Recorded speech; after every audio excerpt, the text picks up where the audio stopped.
Good evening, everyone. I am your humble host, the Board Observer, here to highlight the most talked about headlines throughout this past week. The weekly rundown begins now.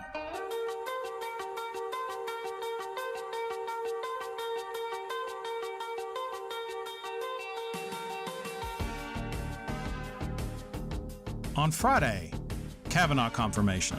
Senator Ted Cruz drops a truth bomb saying that irrational Democrats would vote no on Kavanaugh regardless of Kavanaugh's testimony. No. Brought to you by JP Mack of Liberty Relearned. On Saturday, 2020 elections. Ethan Kelly of Let's Talk Elections imagines 2020 poll results for Trump if his approval ratings hit 55%. Also on Saturday, California. A new bill makes electric bills higher for Californians due to the recent wildfires. Brought to you by Zune Politicon. On Sunday, Mali. Direwolf Media thinks Molly Tippett's death can help usher needed change in our flawed immigration laws. Also on Sunday, midterms. Liberal writer Alex Chapman notes that South Carolina's gerrymandering policies are disenfranchising black Democratic voters. On Monday, Marxism.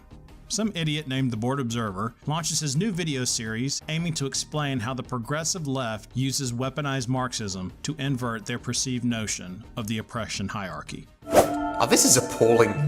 Right? My granddad used to play this game and there were never any of these ridiculous social equality cards. Right? You just have to toughen up and play with the hand you've been dealt. At least your grandfather was allowed to play. Yeah, you know nothing about our struggles? Also on Monday, Kavanaugh confirmation. Conservative writer Theory reviews politics in America, focusing on how Democrats attack Kavanaugh by using guilt of association and by using declassified confidential emails the night before. On Tuesday, Trump. Our conservative contributor, Jeff Crouere, has 10 to-do list tips for POTUS to survive and end the deep state. Also on Tuesday, generations. Our liberal contributor, Jeff Farrar of At the Jack's Left, profiles generations from baby boomers to millennials, current advantages and challenge within U.S. society, plus future predictions. Millennials, who are they? What do they want? A millennial can be defined as anyone born between 1982 and 2000. Or anyone who thinks loving Sriracha or Austin, Texas counts as a personality.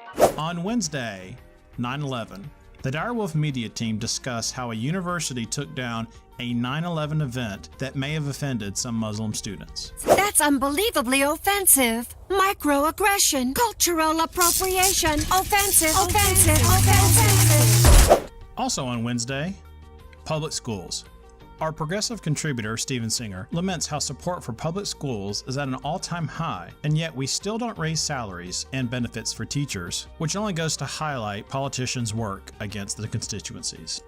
And on Thursday, midterms. Conservative Mexican finally agrees with the Democrats when Biden appeared in a labor rally. We all need to vote this midterms to change our country. And finally on Thursday, New York Times. Our progressive contributor, Andrew Bruce, weighs in on the recent anti-Trump New York op-ed piece and asks the question, is it heroic or treasonous?